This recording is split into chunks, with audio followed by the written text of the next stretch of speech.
اسلام نے کبھی دولت کو حاصل کرنے کو منع نہیں کیا۔ اگر اسلام دولت کمانے کا منکر ہوتا تو زکوٰۃ کا حکم کیوں دیتا، خیرات کا حکم کیوں دیتا، صدقے کا حکم کیوں دیتا، فطرے کا حکم کیوں دیتا؟ یہ ایکسپورٹ بتا رہی ہے کہ اگر امپورٹ نہ کرو گے تو بانٹو گے کیسے؟ اسلام نے کہا جس نے دنیا کو چھوڑا آخرت کے لیے اور جس نے آخرت کو چھوڑا دنیا کے لیے وہ ہم میں سے نہیں ہے۔ دنیا میں رہو مگر آخرت کو نہ بھولو، آخرت کی طرف جھکو مگر دنیا کو نہ چھوڑو۔ لباس پہنو، ہم تمہیں حکم دیتے ہیں ننگے نہ رہنا، اچھا لباس پہننا، بے چین کپڑے دھلے ہوئے ہوں۔ گندا مسلمان دنیا میں رہنے کا حقدار نہیں ہے۔ تمہارے جسم پر عالیشان کپڑے ہونے چاہیے۔ سرکار دو عالم کی حدیث ہے کہ تمہارے جسم پر اتنے ہائی کلاس سوٹ ہو کہ جس بزل میں، جس میٹنگ میں، جس محفل میں، جس ماحول میں جاؤ زینت محفل بن جاؤ۔ دنیا تمہارا نظر اٹھا کے دیکھے کہ یہ کون آ گیا کہ جس کا ہائی کلاس ڈریس ہے۔ تو اگر اسلام کو دنیا پسند نہ ہوتی تو اچھا لباس پہننے کا حکم کیسے دیا جاتا؟ سر میں تیل لگاؤ، یہ جھاڑ جھنکاڑ بش جیسے بال نہ بنانا، ہپی سٹائل نہ بننا، شریف معلوم ہو وہ لباس پہننا، شریف معلوم ہو ویسا سر میں تیل ڈالنا، آنکھیں تمہاری صاف ہوں، منہ سے تمہارے بدبو نہ آنی چاہیے، تم برش کرنا، مسواک کرنا، ہر کھانے سے پہلے منہ کو دھونا، کھانے کے بعد منہ کو دھونا، اس طرح شرافت سے بیٹھنا، اس انداز سے کھانا۔ انصاف سے بتائیے اگر اسلام کو تمہارے اچھے لباس سے نفرت ہوتی یہ کیوں کہتا کہ نماز پڑھتے وقت اچھا لباس پہن کے پہننا؟ میں نے اندازہ کیا لگایا کہ اگر آفیسر سے ملوں تو اچھا لباس پہن لوں، دوست سے ملوں ذرا سوٹ پہن لوں، آفس میں جا رہا ہوں بہترین قسم کا لباس پہن لوں، اور جب نماز پڑھنی ہو ذرا لنگی رہنا، میں کپڑے اتار کے نماز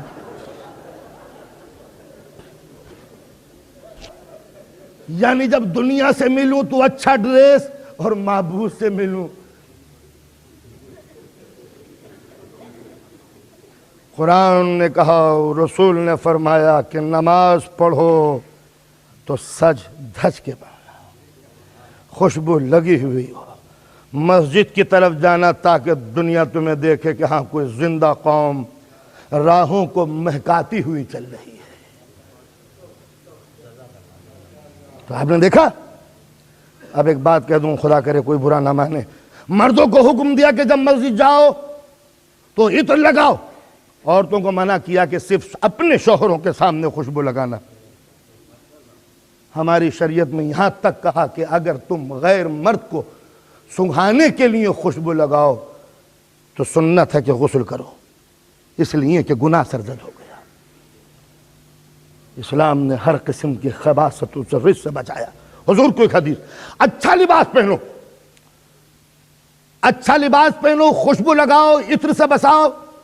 ایک جملہ کہا ہے سرکار نے، قسم خدا کی کتنا قیمتی، اس دور کے زمانے کے یہودیوں کو کہا، اس زمانے کے نہیں، فرماتے ہیں کہ دیکھو گندے نہ رہنا، کہیں ایسا نہ ہو کہ گندے یہودیوں کی طرح تم بھی بن جاؤ کہ جن کے مردوں کی گندگی ان کی عورتوں کو آوارہ بنانے میں مددگار ثابت ہوئی۔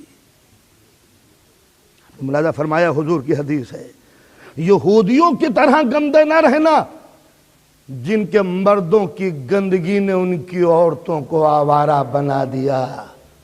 اس دور کے یہودیوں پہ تو جو بھی مرد، جو بھی مسلمان غلاظتوں میں زندگی گزارے گا اپنے گھر کی عفت کا محافظ نہیں رہ سکتا۔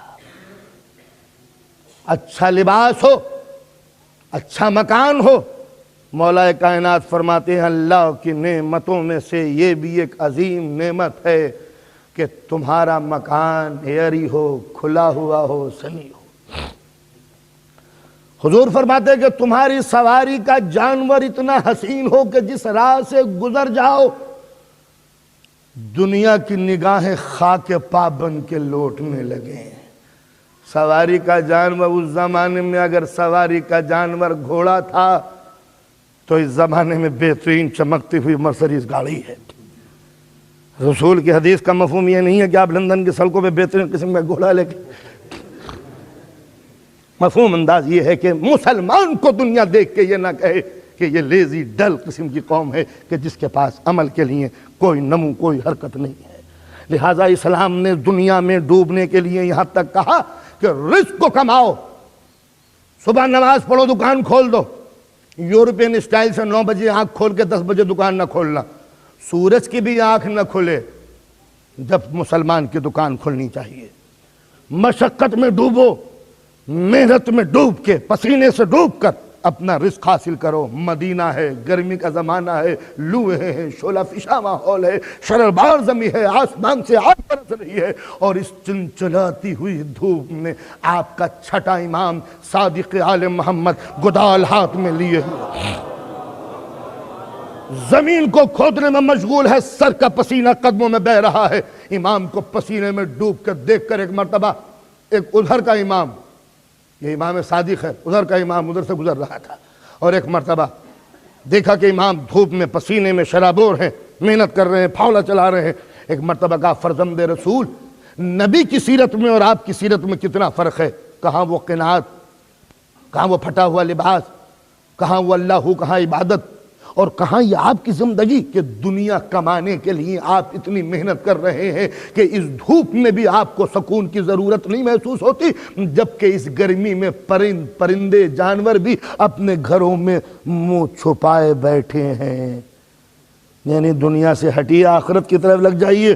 امام نے ایک جملہ کہا، جملہ نہیں ہے، یونیورسٹی ہے، کہا میں اس دھوپ میں مدینے کی اس لیے محنت کر رہا ہوں، میں پسینے میں ڈوب کے اس لیے اپنے کھیت میں کام کر رہا ہوں کہ کہیں غیرت انسانی تو جیسے ذلیل کے آگے ہاتھ پھیلانے پہ مجبور نہ کر دے۔ ہم اس لیے محنت کر رہے ہیں کہ کہیں انسان کو بھیک مانگنے کی عادت نہ ہو جائے، اس لیے کہ رسول نے فرمایا ہے کہ آخرت میں سب سے زیادہ بدنصیب وہ ہوگا جسے دنیا میں ہاتھ پھیلانے کی نوبت آئی ہو۔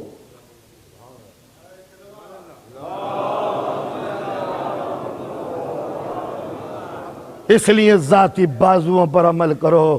ایک شخص مدینے میں صحابی رسول، فاقے ہیں، گھر میں بھوک ہے، مصیبت ہے، پریشانی ہے، رات دن کی تک و دوڑ کے بعد بھی بچوں کو روٹی نہیں ملتی، تو ایک مرتبہ بیوی نے کہا کیوں نہیں سرکار دو عالم کے پاس جا کے کچھ مدد لے آتے، اب فاقے نہیں سہے جاتے، مصیبت برداشت نہیں ہوتی، رات دن کے فاقوں سے کب تک کوئی انسان زندگی گزار سکتا ہے، جاؤ اور رسول سے کچھ مانگ لاؤ۔ یہ شخص غیرت کا مارا ہوا چلا، مسجد نبوی میں آیا، صحابہ کرام سے مسجد چھلک رہی تھی، سرکار دو عالم نے نظر اٹھائی، اس کو دیکھا اور ایک مرتبہ مجمع کی طرف توجہ کر کے کہا کہ جو مجھ سے مانگے گا میں اسے دوں گا، جو مجھ سے مانگے گا میں اسے دوں گا، مگر جو قناعت کر کے خدا پر بھروسہ رکھے اور بازوؤں کو استعمال کر کے روٹی مائے، خدا اس میں رزق میں برکت دے گا۔ جملوں کو پھر سن لے، جو مجھ سے مانگے گا میں دوں گا، مگر جو محنت کر کے خدا سے مانگے گا خدا اس کو خزانہ غیب سے اس کی مدد کرے گا۔ غیرت انسانی نے اس کو ابھارا، مسجد سے چلا، گھر کی طرف چلا، خاموش ہو گیا، مگر وہاں مصیبتیں ہیں، فاقے ہیں، تگ و دو مصیبت ہے۔ اگلے دن پھر بیوی نے کہا جاؤ کچھ مانگ کے لاؤ۔ رسول نے پھر اپنی بزم میں بٹھایا، ایک جملہ کہا جو مانگے گا اسے دوں گا، لیکن جو قوت بازو پر بھروسہ کر کے خدا سے مانگے گا خدا اس کی مدد کرے گا۔ پھر یہ اٹھا، پھر چلا گیا وہاں گھر میں جہاں مصیبت ہے، فاقے ہیں۔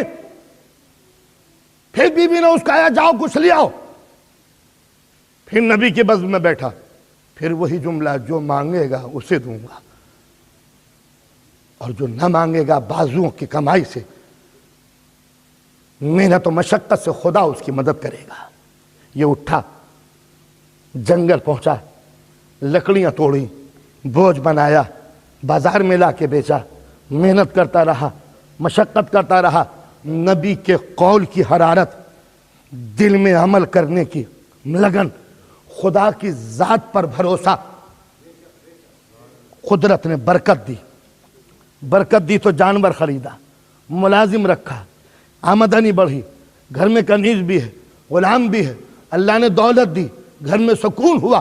ایک دن بیوی نے کہا کتنے خود غرض ہو، اس رسول کے صدقے میں جس نے ہمیں زندہ رہنے کا سلیقہ سکھایا، تم نے جا کے کم سے کم حضور کا شکریہ ادا کر دیا ہوتا، تاکہ ہمیں معلوم ہو جاتا ان کو بھی کہ میرے کہنے کے اوپر ایک صحابی نے عمل کیا اور اس کی زندگی بدل گئی۔ اس نے کہا ٹھیک کہتی ہو، صبح کا نماز کے بعد میں سب سے پہلے نبی کی خدمت میں جا کے بیان کروں گا، حضور کئی وقت کے فاقے سے آیا تھا مگر آپ کے جملے پہ عمل کر کے محنت کی، مشقت کی، تگ و دو کی، اور اللہ نے آج اتنی برکت دے دی۔ صبح نماز پڑھی، چلا ہے جانے کے بعد جیسے ہی دروازہ کھولا کیا دیکھتا ہے کہ سرکار دو عالم اس کے دروازے پہ کھڑے ہیں، مسکرا کے کہتے ہیں جو مجھ سے مانگے گا اسے دوں گا، مگر جو اللہ پہ بھروسہ کر کے محنت کرے گا اس کو اللہ اپنے خزانے سے دے گا۔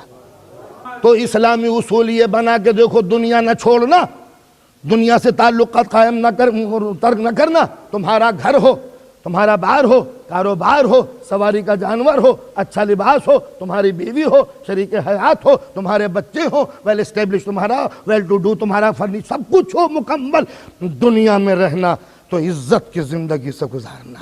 اسلام نے کبھی دولت کے حاصل کرنے کو منع نہیں کیا۔ اگر اسلام دولت کمانے کا منکر ہوتا تو زکوٰۃ کا حکم کیوں دیتا، خیرات کا حکم کیوں دیتا، صدقے کا حکم کیوں دیتا، فطرے کا حکم کیوں دیتا؟ یہ ایکسپورٹ بتا رہی ہے کہ اگر امپورٹ نہ کرو گے تو بانٹو گے کیسے، نہ کماؤ گے تو غریبوں کو دو گے کیسے، نہ بچاؤ گے تو خمس ادا کیسے کرو گے؟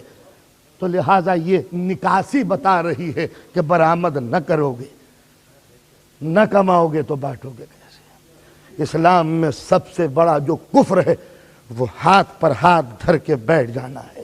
اللہ کی قسم دنیا نے جب فدق چھینا تھا تو اسی امید سے چھینا تھا کہ اہل بیت کے بچے فاقوں سے مرنے لگیں گے تو ہمت نہیں ہوگی۔ اس لیے سیاست کا تقاضا یہی ہے کہ کسی قوم کو مارنا ہو تو اس کی economical line, background line, supply line کو کاٹ دو، تاکہ اس کے پاس جب دولت نہ ہوگی تو بھوکا مرنے لگے گا۔ جب بھوک مرنے لگتا ہے انسان تو ضمیر بیچ دیتا ہے، احساس بیچ دیتا ہے۔ بھوکی قومیں کبھی نہیں اٹھا کرتی، بھوکی قومیں کبھی انقلاب نہیں بپا کرتی۔ جس کو کھانے کو نہ ہو اور وہ دوسروں سے مانگ کے کھاتا رہا ہو، کبھی وہ حق کی بات نہیں کہے گا۔ مولا یہ فرماتے ہیں کھلاؤ تاکہ تم میں حاکمانہ خون پیدا ہو، مت کھاؤ کہیں غلامانہ ذہنیت نہ پیدا ہو۔ دنیا کو کھلاؤ تاکہ رائل بلڈ پیدا ہو، مت کھاؤ کسی کا کہیں غلام ذہنیت نہ پیدا ہو۔ تو اب ظاہر ہے کہ دنیا نے بھی اہل بیت کا حق اس لیے لیا تھا کہ جب ان کے پاس مال نہ ہوگا تو ولولے ختم ہو جائیں گے، دنیا دار آدمی بھیڑ نہ لگائیں گے، صرف وہی رہ جائیں گے کہ جن کو دنیا کی کوئی ضرورت نہیں ہے۔ تو لہٰذا اہل بیت کی اقتصادی اکنومیکل پرابلم کریٹ کرنے کے لیے دنیا نے باغ لیا تھا تاکہ ان کو روٹیوں کے لالے پڑ جائیں اور حکومت سے ٹکرانے کا کوئی خیال ان کے دل میں پیدا نہ ہو۔ میں کہتا ہوں یہ تو ایک سائٹ تھا کہ دشمن نے یہ سوچ کر ان کا باغ لیا تھا کہ ان کے ولولے ختم کر دیں، مگر اللہ رے علی جب باغ چھینا تھا تو علی نے گدال اٹھا کے محنت شروع کر دی، ورنہ علی بھی ہاتھ پہ ہاتھ دھر کے بیٹھ جاتے جیسے ہندوستان کے ذمہ دار بیٹھ گئے سادات کرام کہ جب ذمہ دارہ چھن گیا تو کیا کریں، گھر میں بیٹھے ہوئے فاقے توڑ گئے۔ علی نے اس دور میں بیان کیا کہ اگر دنیا تمہاری سپلائی لائن کو کاٹ دے تو کبھی ہاتھ پر ہاتھ دھر کے نہ بیٹھنا، محنت کرنا، مشقت کرنا۔ اور اب جو ہم نے تاریخ پڑھی تو پتہ چلا کہ علی یہودی کے باغ میں محنت کر رہے ہیں۔ اے علی کہیں اور محنت کی ہوتی ہے، یہودی کے باغ میں محنت کیوں کر رہے ہو؟ ہمارے سر جھک جاتے ہیں کہ ہمارا امام اور یہودی کے باغ میں محنت کر رہا ہے، کیا کوئی مسلمان ذمہ دار نہ تھا کہ جس کی ہاں محنت کر لیتے؟ آپ نے فرمایا تم نہیں جانتے، معصوم کا جو بھی قدم ہوتا ہے وہ آنے والی نسلوں کے کریکشن اور اصلاح کے لیے ہوتا ہے۔ میں یہودیوں کا دشمن ہوں یا نہیں؟ بتاؤ، مرہب میرے ہاتھوں سے مارا گیا، عنتر میرے ہاتھوں سے مارا گیا، جتنے بھی یہودیوں کے لیڈر تھے، جتنے بھی جنرل تھے میرے ہاتھوں سے قتل کیے گئے۔ تو یہودی سب سے بڑا دشمن مجھ کو سمجھتے ہیں۔ جب مجھ کو سب سے بڑا دشمن سمجھتے ہیں تو یہ مجھے کبھی جاب نہ دیتے، کبھی ورک نہ دیتے، کبھی کام کے لیے نہ بلاتے، اس لیے کہ دشمن کا یہ بھی ذہن ہوتا ہے کہ جس سے دشمنی ہو اس کو کام نہ دو، کام نہ دو گے تو بھوکا مر جائے گا، مد مقابل نہ آ سکے گا۔ مگر علی سے دشمنی کے باوجود بھی یہودی بلا کر علی کو کام دے رہے ہیں۔ کیوں؟ علی نے ایک فلسفہ بتا دیا اکنومکس کا کہ ایماندار اگر ہو تو دشمن بھی دشمنی کے باوجود تمہیں کام دینے کے لیے ڈھونڈتا پھرے گا۔ ہے دشمن ہے اگر ہے ایماندار، ہے دشمن اگر ہے دشمن ہے مگر محنتی ہے، دشمن ہے مگر ایماندار ہے، دشمن ہے مگر لگن سے کام کرتا ہے، دشمن ہے مگر امانت میں خیانت نہیں کرتا۔ تو جب تم حیدری بن جاؤ گے تو دنیا تم سے دشمنی تو رکھے گی مگر ڈھونڈتی پھرے گی، ارے کوئی حیدری انجینئر ہے تو بلاؤ، کوئی حیدری ڈاکٹر ہے تو بلاؤ، کوئی حیدری مزدور ہو تو بلاؤ، کوئی حیدری ورکر ہو تو بلاؤ، اس لیے کہ ہیں تو یہ حیدری مگر ہے بڑے ایماندار۔ تو دنیا میں سب کے لیے جاب ایک مسئلہ بن سکتا ہے مگر کبھی علی کے نقش قدم پر چلنے والے انسان کے لیے مسئلہ نہیں بن سکتا، اس لیے کہ دنیا ڈھونڈے گی ایماندار لاؤ، ایماندار، محنتی لاؤ، محنتی، لگن والا چاہیے چاہے کوئی بھی ہو۔ بزنس مین کو یہ ضرورت نہیں پڑتی کہ مزدور کون ہے، اسے تو اپنا بزنس چمکانا ہے۔ تو علی مرتضیٰ نے اس لیے محنت کر کے دنیا والوں کو راستہ بتا دیا کہ ہم دنیا کے منکر نہیں ہیں، ہم لذت کے منکر نہیں ہیں، ہم ذائقے کے منکر نہیں ہیں، اچھی غذا کھاؤ، ارے تم نہ کھاؤ گے تو اور کون مستحق ہے کھانے کے لیے؟ اللہ کی نعمتیں کیا مومن سے زیادہ ہو سکتی ہے؟ اچھی غذا کھاؤ مگر جب کھاؤ تو دیکھ لو حلال ہے یا حرام، جب لقمہ کھاؤ تو دیکھ لو کہ زکوٰۃ نکل چکی ہے یا نہیں، لقمہ کھاؤ تو دیکھ لو کہ خمس ادا ہوا ہے یا نہیں، کھاؤ تو کچھ دیکھ کے کھاؤ کہ حق ادا ہوا یا نہیں۔ جب لقمہ پاک و پاکیزہ ہو کلو، اب کھاؤ، پیو، دیکھ کے پیو، نجس تو نہیں ہے، دیکھ کے پیو، عقل کی دشمن تو نہیں ہے، دیکھ کے پیو، خون میں زہر تو نہیں ملا گی، دیکھ کے پیو، حق بھی ہے یا نہیں، دیکھ کے پیو، بھائی کا خون تو نہیں ہے۔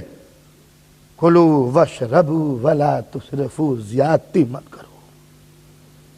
تو جب دنیا میں رہو تو کھاؤ پیو سب کچھ کرو مگر آخرت کو نہ بھولو، اور جب آخرت کا خیال ہو تو دنیا کو نہ بھولو۔ کھیت پر جاؤ مگر نماز کا خیال رہے، نماز پڑھو مگر کاروبار کا خیال رہے۔ کہیں ایسا تو نہیں ہے کہ مسجد میں تسبیح لے کے بیٹھ گئے ہو اور آفس ٹائم نکل گیا، کہیں ایسا تو نہیں ہے کہ رات دن قرآن پڑھ رہے ہیں اور بیوی بچے فاقے کر رہے ہیں، کہیں ایسا تو نہیں ہے ہر وقت اللہ اللہ اللہ کر رہے ہیں اور کوئی خیال نہیں ہے کہ آپ کے بچے کیا کھائیں گے۔ میں نے کہا واقعہ سنایا تھا، پھر سنا دوں رب کے لیے۔ مولا کائنات کوفے میں آئے ہیں، ظاہر خلافت کا زمانہ ہے، کوفے کے رئیسوں نے، لیڈروں نے آ کے مولا کو انوائٹ کیا کہ چلیے مولا ذرا ہم اپنی مسجد دکھا دیں آپ کو۔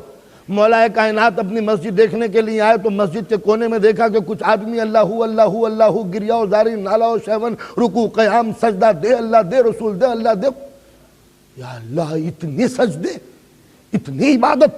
مولا فرماتے کون ہے یہ؟ کہا مولا یہ رجال الحق ہیں۔ کہا یہ رجال الحق کیا ہوتا ہے؟ اللہ والے۔ کہا ہاں بتاؤ اللہ والے کیا چیز ہے؟ کہ وہ ہیں جو رات دن عبادت کرتے ہیں، تسبیح تحلیل گریا و زاری قیام سجود، اللہ اللہ ہر وقت اللہ۔ مولا کتنے خوش ہونے چاہیے؟ ہاں اتنی عبادت گزار، صبح سے لے کے شام تک، شام سے لے کے صبح تک، تمام رات اللہ اللہ۔ مولا فرماتے ہاں اللہ ہوگا، یہ بتاؤ کھاتے کیا ہیں؟ یہ کوئی پوچھنے والی بات ہے؟ کھاتے کیا ہیں؟ کہا یہ رات دن جو نماز پڑھتے ہیں یہ کھاتے کیا ہیں؟ ہاں مولا کچھ نہیں کھاتے، اللہ کرتے ہیں۔ کہا جیتے کیسے ہیں؟ کہا محلے والا کوئی رحم کھا لیتا ہے تو انہیں کھلا دیتا ہے، رحم کھا کے انہیں کھلا دیتا ہے۔ مولا نے ایک ٹیڑھا سوال کیا، اچھا اگر کسی کو رحم نہ آئے تو کیا کھاتے ہیں؟ یہ بھی کوئی پوچھنے کی بات تھی، مگر مولا پوچھ رہے ہیں کسی کو رحم نہ آئے تو کیا کھاتے ہیں؟ کہا مولا کچھ نہیں کھاتے، اللہ اللہ کرتے رہتے ہیں بیچارے۔ اس امت کی پیشانی پر نفرت کے بل پڑنے لگے، علی کے چہرے سے غیظ و غضب کے آثار نمودار ہوئے۔ فرماتے ہیں تمہارے اس کوفے کی مسجد کے یہ نمازی کوفے کے بازار کے ان کتوں جیسے ہیں کہ جن کو روٹی ڈال دی تو خالی بننا پڑے ہوئے ہیں، میرا پہلا آرڈیننس ہے کہ ان سب کو مسجد سے نکالو، ان کے ہاتھوں میں گدال دے دو، ان سے کہہ دو کہ محنت و مشقت کریں، اور دن بھر محنت کے بعد جب شام کو مسجد میں آئیں تو بارگاہ خدا بندی میں سر جھکا دیں۔ یہ ایک سجدہ ان کے 1000 برس کی عبادت سے کہیں زیادہ عظیم۔ آپ نے اندازہ لگایا، یہ ہے اسلام کا تصور کہ دنیا میں ڈوبو، آخرت کو یاد رکھو، آخرت کا خیال ہو، مگر دنیا کو نہ بھولنا۔ نماز پڑھو تو یہ دیکھ کے پڑھنا کہ بیوی بچوں کو روٹی دی ہے یا نہیں، اور جب بیوی بچوں کے لیے روٹی کی جستجو کرو تو یہ نہ بھول جانا کہ نماز کا وقت آگے کہیں گزر نہ جائے۔ یہ ہے اسلام کہ ایکسٹریمسٹ نہ بننا، بلکہ نقطہ ہو بیچ میں، نہ یہ ہے نہ یہ ہے، نہ تنہا دنیا کے نہ تنہا آخرت کے۔ مولا اب فرماتے ہیں دنیا اس طرح کماؤ جیسے ہمیشہ یہی رہنا ہے، اور آخرت کی طرف ایسے جھکو جیسے ابھی اس دنیا سے جانا ہے۔ اس کا جو میڈیا نکلے گا وہ یہی ہوگا۔ رسول نے فرمایا ہے کہ جس نے دنیا ڈبو دی آخرت کے لیے، جس نے آخرت تباہ کر دی دنیا کے لیے، لیسا منی، وہ ہم میں سے نہیں ہے۔